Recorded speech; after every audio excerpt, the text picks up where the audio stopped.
Ah, the memories of Need for Speed Hot Pursuit 2. This game is actually it's a big reason why I love cars so much. I think this was the first game that I ever played online, and I just loved how you can take a CLK GTR, cut through the woods in a trail, and just, go off-roading with it. And I also loved the fact that you can have a police car, Murcielago, and chase people like this. I think this was the game where you could drive at night, and when the police sirens were on at night, I was so amazed by the graphics and how the light kind of bounced off the canyon walls. I thought the graphics were just off the charts when I first saw this game back in the day. And today, I still do it. I bought Forza Horizon 3 for one single reason, and that is to buy as many cars as I can in the game and go into Auto Vista and just rotate the cars and zoom in on all the details. Lindsay has no idea what I'm doing when I'm sitting on the couch, just rotating cars and zooming in on all the details. But it's a fun way to explore cars when you can't really go see them in real life. But that's not what this video is about. Today's video is about one of Lamborghini's most important concept cars of all time. And that is the Lamborghini Cala. I'm gonna let Need for Speed do the introduction because that's where I first saw this car and fell in love with it the first time I saw it.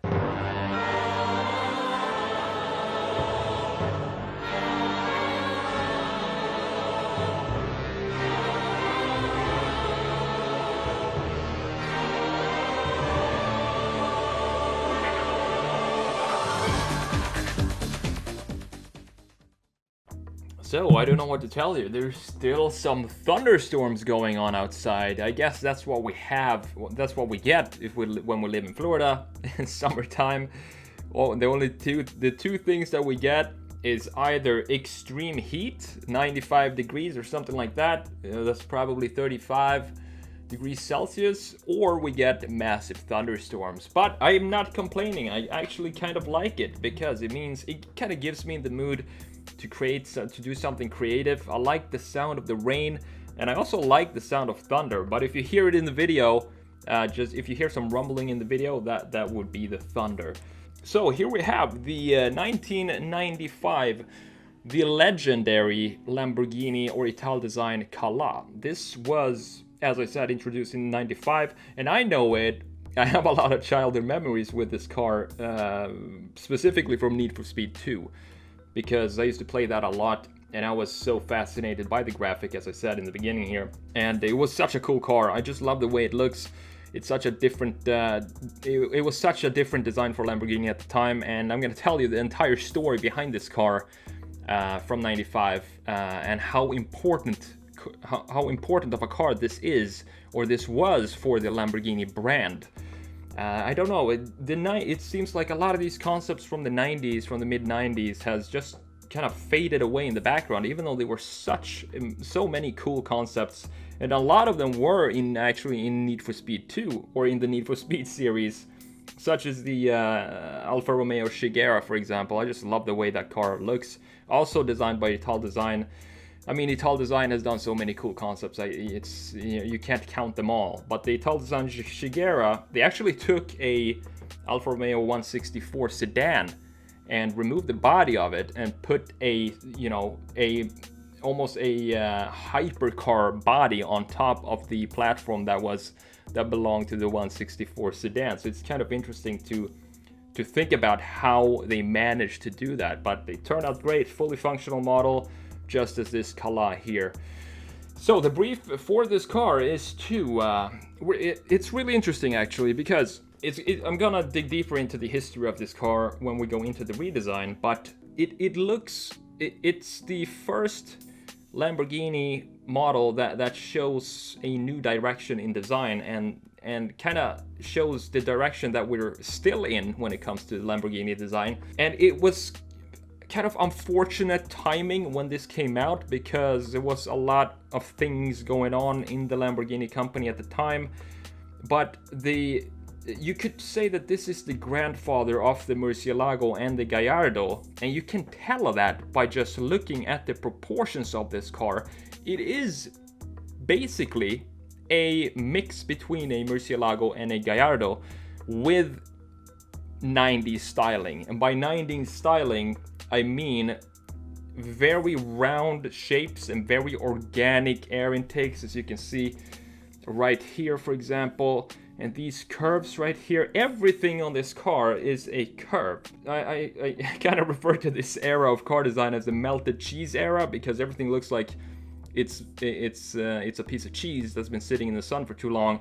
Everything just melted and created this irregular form that doesn't have any defining lines to it. And usually I'm not a fan of that the 90s type of styling. I prefer 70s and 80s and 60s, of course, and today's. But 90s, all the roundness and the lack of definition is not my type of styling. But to me, with the Cala, it actually works. It works with this car. I think it's because you can reference this shape so much to today's cars, so it feels almost like a concept car that could be released by Lamborghini today with a different kind of styling. So if they took a Gallardo platform, for example, and created something that was supposed to be a new concept car, this could be it. I mean, it could look something like this. So the reason I want to redesign it is I want to sharpen everything up. You see all the headlights here, for example, everything has a roundness to it. Even this air intake down here in the bumper looks like a tiny little banana down there. I think it's funny how to what extent they went with the design language of the 90s, the organic shapes, even down here. I mean, it's just funny to see. And the side mirror, of course, I need to sharpen this up. So the idea with the redesign is to see if we add today's design language of Lamborghini, which is the razor sharp stealth mode design, as everybody knows. If we take this Cala and kind of add that design language to it, we sharpen everything up, we make all the curves into corners and all the soft surfaces into hard edges, what would happen? How much would this car look like a Gallardo or a Murcielago if we do that? So it's kind of an experiment for myself to see, because I was so fascinated by what the end result would be and how much it would actually look like one of those models. So that's what I wanted to do. I want to take this car and think about all the soft surfaces. We have a soft surface right here, almost like a radius down there, a radius here in the front.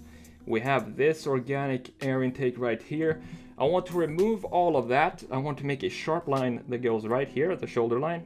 Another sharp line down here for the front fender to kind of implement the design language of the day of Lamborghini. If you look at a Lamborghini from a side view, it has a very distinct shoulder line, and I want to add that here. And also all of these things right here. Sharpen everything up, specifically the air intakes. Make it something like this. So we have a current looking air intake like that, and also down there at the bottom, sharpen this one up as well, and add a sharp nose to it. Right now, as I said before, it's a radius down there. I want to have a sharp, distinct line.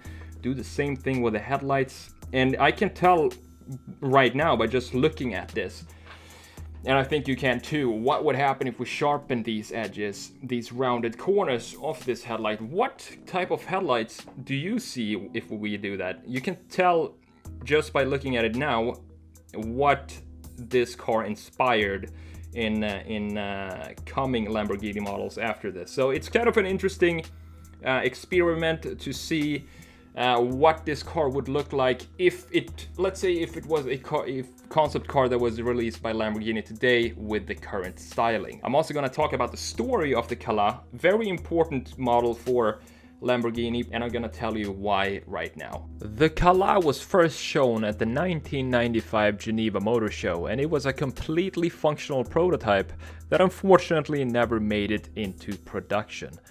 It was envisioned by Ital Design to fill Lamborghini's need for a replacement for the Jalpa, which discontinued production in 1988, while Lamborghini was still owned by Chrysler. When Chrysler sold Lamborghini to Megatech in 1994, the Cala's design took shape. But when Megatech sold Lamborghini to the Volkswagen Group in 1998, the concept was shelved. The Jalpa would finally be replaced in 2003 by the Gallardo, which used the Cala as an inspiration for its design, which we're going to see later on in this video. As for the performance, the Cala was powered by a mid-mounted 395 horsepower V10 engine mated to a 6-speed manual transmission that drove the rear wheels. The chassis was made out of aluminium with a hand-built carbon fiber body. It borrowed elements from some of Lamborghini's iconic production vehicles, such as the headlights of the Miura and the widescreen of the Countach. Top speed was estimated at 291 kilometers an hour, and that's 181 miles per hour, while the 0 to 97 kilometers per hour or 0 to 60 time was under 5 seconds. During the time of development of the Cala, Lamborghini only had the Diablo in production and needed a rival to the Ferrari F355 in order to stay in business. With the sale of Lamborghini to Audi for $110 million in 1998, the new owners felt that they needed to start fresh, with a new car and a new design. They needed to replace the old flagship that was the Diablo and at the same time design a smaller Lamborghini model to compete with the F355. Both were to be created from scratch under the new Audi management. These two models were of course the Murcielago in 2001 and the Gallardo in 2003.